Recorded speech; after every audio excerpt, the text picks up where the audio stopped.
ಒಂದ್ಸರಿ ಇಂಗ್ಲಿಷ್ ಇನ್ಸುಲಿನ್ನು, ಬೆಳಗ್ಗೆನೂ ಇನ್ಸುಲಿನ್ನು, ಸಂಜೆನೂ ಇನ್ಸುಲಿನ್ನು, ಪ್ಲಸ್ ಬೆಳಗ್ಗೆನೂ ಮಾತ್ರೆ, ಸಂಜೆನೂ ಮಾತ್ರೆ ತಗೋತಾ ಇದ್ರು. ಇನ್ಸುಲಿನ್ ಎಷ್ಟು ml ತಗೋತಾ ಇದ್ರಿ? 22 ತಗೋತಾ ಇದೆ. 22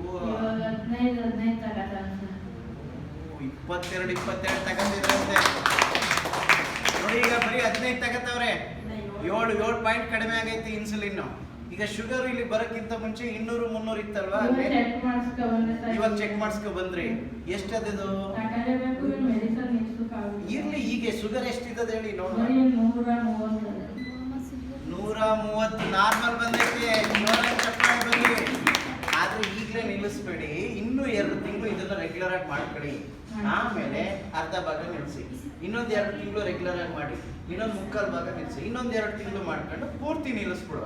ಯಾಕಂದ್ರೆ ಇನ್ಸುಲಿನ್ ಮಾತ್ರ 2 ತಗೊಳ್ಳೋರು ಸಡನ್ ಆಗಿ ಬಿಡಕ್ಕಾಗಲ್ಲ. ಒಂದು 6 ತಿಂಗಳು 8 ತಿಂಗಳಾದ್ರೂ ಬೇಕು. ನೀವು ಇದು 6 ತಿಂಗಳು 8 ತಿಂಗಳಾದ್ರೆ ನೋಡಿ ಪೂರ್ತಿ ಜೀವನ ಪೂರ್ತಿ ಮಾತ್ರ ನಿಲ್ಲಿಸ್ಬೋದು. ಈಗ ಮಂಡಿ ನೋವು ಪೂರ್ತಿನೇ ಹೋಯ್ತು, ಈ ಶುಗರ್ ಕೂಡ ಕಡಿಮೆ ಆಗೈತೆ. ಈ ಥೈರಾಯ್ಡ್ ಅಂದ್ರಲ್ಲ, ಕತ್ತು ನೋವು, ಥೈರಾಯ್ಡ್. ಈಗ ಹೆಂಗ್ ಅನಿಸ್ತಾ ಇದೆ ಫಸ್ಟ್ಗೂ? ಈಗ ಪರವಾಗಿಲ್ಲ. ಈ ಬೆನ್ನು ನೋವು, ಸೊಂಟ ನೋವು ಏನಾರ ಐತೆ? ₹1 ಎಷ್ಟು ಭಾಗ ಕಡಿಮೆ ಆಗೈತೆ? ಅದು ರೂಪಾಯಿ ಭಾಗನೇ ಕಡಿಮೆ ಆಗೈತೆ. ಜೋರಾಗಿ ಚಪ್ಪಾಳೆ ಬರಲಿ. ಈಗ ಇಲ್ಲಿ ಬಂದ್ಮೇಲೆ ತೂಕ ನೋಡ್ಕೊಂಡಿದ್ದೀರಾ? ಈಗ ನಿಮ್ಗೆ ಲೂಸ್ ಆಗ್ತಿದ್ಯಾ? ಅದು ಅಗ್ರ ಅಂತ ಅನಿಸ್ತೈತೆ? ಎಲ್ಲ ಅಗ್ರ ಆಗದೆ ಬರ್ಲಿ. ಜೋರಾಗಿ ಚಪ್ಪಾಳೆ.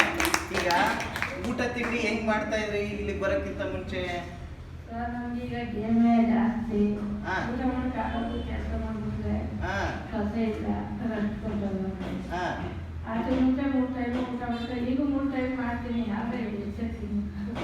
ಆಯ್ತು, ಓಕೆ.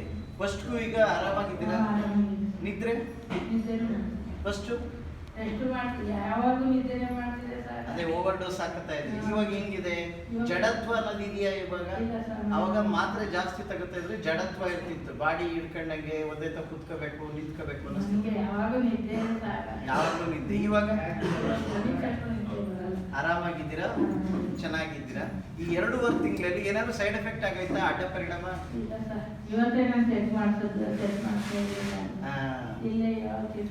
ಈಗ ನಿಮ್ ಡಾಕ್ಟ್ರೇ ಹೇಳ್ಬಿಟ್ರು ಕಡಿಮೆ ಆಗೈತೆ ಅಂತ. ಇಷ್ಟು ವರ್ಷದಲ್ಲಿ ಎಷ್ಟು ವರ್ಷದಿಂದ ಇತ್ತು ಶುಗರು? 15 ವರ್ಷ.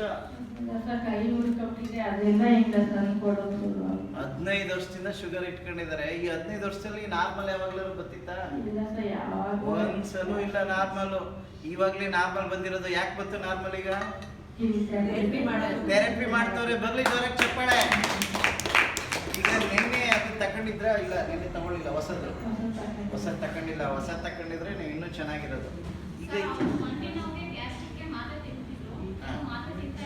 ಇಲ್ಲಿ ಬರೋಕ್ಕಿಂತ ಮುಂಚೆ ಎಷ್ಟು ಮಾತ್ರೆ ತಗೋತಾ ಇದ್ದೀರಾ? ಟೋಟಲ್ ಎಷ್ಟು ಮಾತ್ರೆ ಇತ್ತು ಇಲ್ಲಿ ಬರೋಕ್ಕಿಂತ ಮುಂಚೆ? 5 ಮಾತ್ರೆ. ಇವಾಗ 2 ಮಾತ್ರೆ ಬಿಟ್ಟಿದ್ದಾರೆ. ಮಂಡಿನೋದು, ಗ್ಯಾಸ್ಟ್ರಿಕ್. ಜೋರಾಗಿ ಚಪ್ಪಾಳೆ ಬರುತ್ತೆ. ಇಲ್ಲಿ ಬರೋರ್ಗೆ ಇರೋರ್ಗೆ ಏನ್ ಹೇಳಕ್ ಇಷ್ಟಪಡ್ತೀರಾ? ತುಂಬಾ ಜನ ಕರೆಂಟು ಅದು ಇದು ಭಯ ಪಡಿಸ್ತಾರೆ. ನೀವೇನಂತೀರಾ ಅದ್ರ ಬಗ್ಗೆ? ರೆಗ್ಯುಲರ್ ಆಗಿ ಬರ್ಬೋದು, ಒಳ್ಳೇದಾಗುತ್ತೆ. ಆಯ್ತು. ಈಗ 2.5 ತಿಂಗಳಲ್ಲಿ ಎಷ್ಟು ದಿನ ತಪ್ಪಿಸ್ಕೊಂಡಿದ್ದೀರಾ? ಬರೀ 2 ದಿನ ಚಕ್ಕರ್. ಜೋರಾಗಿ ಚಪ್ಪಾಳೆ ಬನ್ನಿ. ಅಂದ್ರೆ ರೆಗ್ಯುಲರ್ ಆಗಿ ಬರ್ತಾ ಇದ್ದಾರೆ, ಒಳ್ಳೆ ಆರೋಗ್ಯ ಪಡ್ಕೊಂಡಿದ್ದಾರೆ, 2 ಮಾತ್ರೆ ಬಿಟ್ಟಿದ್ದಾರೆ. ಈ 2.5 ತಿಂಗಳಲ್ಲಿ ಆಸ್ಪತ್ರೆಗೆ ಏನಾದ್ರು ಹೋಗಿದ್ರಾ? ಹುಷಾರಿಲ್ಲ ಅಂತ?